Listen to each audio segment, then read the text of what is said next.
இன்னொரு சகோதரருடைய பொருளை எடுத்து ஒழிப்பது, ஜோக்குக்காக விளையாட்டுக்காக ஒரு சகோதரனுடைய ஒரு பொருளை எடுத்து ஒழித்துவிட்டு அவரை நீண்ட நேரம் தேட வைப்பது, இப்படி நகைச்சுவையாக நடந்து கொள்வதை இஸ்லாம் தடுக்கின்றது. ஆனால் சர்வ சாதாரணமாக நண்பர்களுக்கிடையில் அல்லது குடும்ப உறவுகளுக்கிடையில் இந்த நிகழ்வு நடைபெறுவதை பார்க்கலாம். ஜோக்காகத்தான் செய்கிறார்கள், ஆனால் அதையும் இஸ்லாம் தடுக்கின்றது.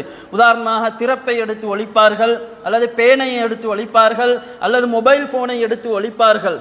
இப்படி ஒழித்து அந்த சகோதரனை நீண்ட நேரம் தேட வைப்பார்கள்.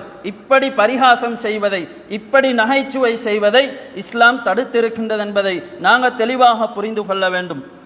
ஏனென்று சொன்னால் நபிகளார் ஸல்லல்லாஹு அலைஹி வஸல்லம் அவர்கள் சொல்லுகிறார்கள், அபூதாவுத் என்ற கிரந்தத்திலே பதிவாக இருக்கின்றது, லா யஹுதன்ன அஹதுக்கும் மதாஅ அஹீஹி ஜாத்தன் வலா லாஇபா, உங்களில் எவரும் தனது சகோதரனுடைய பொருளை அதாவது நிஜமாகவோ அல்லது விளையாட்டாகவோ எடுக்க வேண்டாம் என்று நபி அவர்கள் சொன்னார்கள்.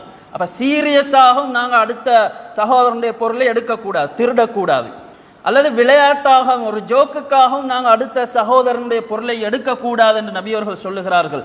சொல்லிவிட்டு சொன்னார்கள், வஇதா அஹத அஹதுக்கும் அஸா அஹீஹி ஃபல்யருத்தஹா அலைஹி, உங்களில் ஒருவர் தனது சகோதரனுடைய ஒரு தடியை எடுத்திருந்தாலும், ஒரு தடியை எடுத்திருந்தால் விளையாட்டாக எடுத்திருந்தாலும் கூட அதை திருப்பி கொடுக்கட்டும் என்று நபிகளார் ஸல்லல்லாஹு அலைஹி வஸல்லம் அவர்கள் சொன்னார்கள். அப்ப விளையாட்டாக கூட நாங்கள் இன்னொரு சகோதரனுடைய ஒரு பொருளை எடுக்க முடியாது. அவ்வாறு பொருளை எடுத்து ஒழித்து அவரை நீண்ட நேரம் தேட வைப்பது என்பது இஸ்லாம் தடை செய்த நகைச்சுவை முறையாக இருந்து கொண்டிருக்கின்றது. சில நேரம் அவருடைய மொபைல் போனை எடுத்து நாங்கள் ஒழிப்போம்.